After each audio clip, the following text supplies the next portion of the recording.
امام مہدی پیدا ہو چکے ہیں۔ کیا آپ جانتے ہیں کہ وہ ہستی جس کا انتظار صدیوں سے امت کر رہی ہے، ممکن ہے کہ وہ آج ہماری زمین پر موجود ہوں؟ وہ ہستی جس کے آنے کی خبر آسمانی کتابوں میں دی گئی، جس کی قیادت میں دنیا عدل سے بھر جائے گی اور جس کے سامنے دجال کی چالیں بکھر جائیں گی، کیا وہ امام مہدی پیدا ہو چکے ہیں؟ حالات، نشانیاں اور دنیا کا منظرنامہ کچھ ایسا پیغام پیش کر جیسے کسی بہت بڑی تبدیلی کی آہٹ آ چکی ہے۔ سوال صرف اتنا ہے کہ ہم کب جاگیں گے؟ بسم اللہ الرحمن الرحیم۔ السلام علیکم ورحمۃ اللہ وبرکاتہ۔ کیا دنیا میں وہ شخصیت آ چکی ہے جس کا انتظار صدیوں سے امت مسلمہ کرتی آئی ہے؟ کیا وہ مرد مجاہد، وہ نجات دہندہ، وہ اللہ کا برگزیدہ بندہ اس زمین پر سانسیں لے رہا ہے؟ کیا ہم اس لمحے تاریخ کے اس موڑ پر کھڑے ہیں جہاں سب کچھ بدلنے والا ہے؟ آج فلسطین کی گلیوں میں شہداء کا خون بہہ رہا ہے، شام کی مساجد کھنڈر بن چکی ہیں، عراق کی سرزمین بارود سے جل رہی ہے، لبنان اور یمن دھماکوں سے لرز رہے ہیں، افغانستان کی مٹی لاشوں سے بھر چکی ہے، ہر طرف فتنہ، ہر طرف ظلم، ہر طرف چیخیں، مگر امت مسلمہ خاموش ہے، غافل ہے، منتشر ہے، سوشل میڈیا پر الجھی، فرقوں میں بٹی، اقتدار کی ہوس میں اندھی۔ یہ امت بھول چکی ہے کہ ہمارے نبی کریم صلی اللہ علیہ وآلہ وسلم نے ہمیں اس دور کی خبر دی تھی۔ وہ وقت جب زمین عدل سے خالی ہو جائے گی، جب مسلمانوں کو رسوا کر دیا جائے گا، جب ظلم کا اندھیرا ہر طرف چھا جائے گا، تب ایک ہستی ظہور کرے گی جو امت کو جوڑ دے گی، جو عدل قائم کرے گی، جو دین کو غالب کرے گی، وہ ہستی جس کا نام امام مہدی ہوگا۔ تو سوال یہ ہے کہ کیا وہ وقت آ چکا ہے؟ کیا امام مہدی پیدا ہو چکے ہیں؟ اگر ہاں تو کیا ہم تیار ہیں؟ ناظرین، احادیث نبویہ صلی اللہ علیہ وآلہ وسلم میں امام مہدی کے ظہور سے قبل کی متعدد نشانیاں بیان کی گئی ہیں جو آج کے دور میں حیرت انگیز حد تک پوری ہوتی نظر آتی ہیں۔ سنن ابو داؤد، ترمذی، ابن ماجہ اور مسند احمد جیسے معتبر کتب حدیث میں رسول اللہ صلی اللہ علیہ وآلہ وسلم نے واضح طور پر فرمایا کہ امام مہدی کا ظہور ایسے وقت میں ہوگا جب زمین ظلم و ستم سے بھر چکی ہوگی اور امت مسلمہ فتنوں میں گھر چکی ہوگی، ہر طرف جنگ، انتشار اور فساد کا دور دورہ ہوگا۔ نبی کریم صلی اللہ علیہ وآلہ وسلم نے فرمایا، مہدی اس وقت آئیں گے جب دنیا ظلم و جور سے بھر جائے گی، وہ اسے عدل و انصاف سے بھر دیں گے۔ مسند احمد۔ ایک اور مشہور روایت میں بیان کیا گیا ہے کہ امام مہدی کا ساتھ دینے والی فوج سیاہ جھنڈے اٹھائے گی جو خراسان سے نکلے گی۔ یہ روایت ابن ماجہ اور مستدرک حاکم میں مذکور ہے۔ جب سیاہ جھنڈے خراسان سے نکلیں گے تو ان کے ساتھ ہو جاؤ، کیونکہ ان میں اللہ کا خلیفہ مہدی ہوگا۔ علماء کی اکثریت کے مطابق خراسان کا قدیم علاقہ آج کے افغانستان، ایران، شمال مغربی پاکستان پر محیط ہے، اور یہی وہ خطہ ہے جہاں آج بھی مسلسل جنگیں، بغاوتیں اور عالمی سازشیں جاری ہیں۔ نبی علیہ الصلوۃ والسلام نے ایک اور نشانی یہ بتائی کہ مہدی کے ظہور سے قبل زمین پر فتنے اتنے بڑھ جائیں گے کہ انسان صبح مومن اور شام کو کافر ہوگا، حق اور باطل کا فرق مٹنے لگے گا اور دین پر چلنا انگارے پر چلنے کے مترادف ہوگا۔ ہم دیکھتے ہیں کہ آج کا دور انہی فتنوں سے بھرا ہوا ہے۔ میڈیا، انٹرنیٹ، سیاسی پروپیگنڈا، فکری گمراہی اور دجالی نظام کا غلبہ، یہ سب کچھ ہمیں بتا رہا ہے کہ وقت قریب آ چکا ہے۔ اس کے ساتھ ساتھ رسول اللہ صلی اللہ علیہ وآلہ وسلم نے فرمایا، اس دور میں خلافت کا نظام ختم ہو چکا ہوگا اور دنیا میں ملوکیت، جبر اور کرپٹ حکمرانوں کا راج ہوگا۔ آج تقریباً ہر مسلم ممالک کسی نہ کسی طاغوتی نظام کا شکار ہے، انصاف ناپید ہو چکا ہے، ظالم حکمران مسلمانوں کو اپنے ہی ملک میں ذلیل کر رہے ہیں اور امت قیادت سے محروم ہے۔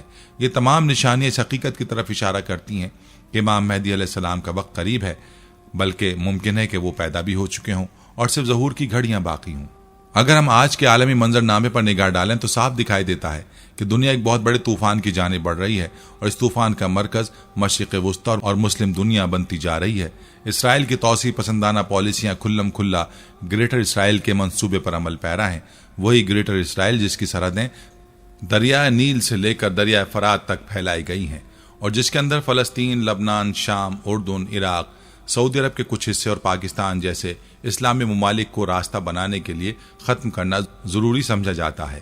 آج ہم دیکھ رہے ہیں کہ فلسطین کی بربادی اسرائیل کے ہاتھوں جاری ہے، شام خانہ جنگی سے تباہ ہو چکا ہے، عراق پر امریکی حملوں کے بعد تباہی پھیلی، لبنان پر وقفے سے حملے جاری ہیں، یمن میں خانہ جنگی اور بیرونی مداخلت مسلسل ہے، اور یہ سب کچھ ایک خفیہ عالمی منصوبے کی کڑیاں ہیں۔ اسرائیلی لابی اور صہیونی طاقتیں صرف فلسطین پر قابض ہونے پر مطمئن نہیں، ان کی نگاہیں اس وقت پاکستان جیسے ایٹمی مسلم ملک پر بھی ہیں۔ پاکستان نہ صرف نظریاتی طور پر اسلام کا قلعہ ہے، بلکہ اس کے پاس وہ قوت موجود ہے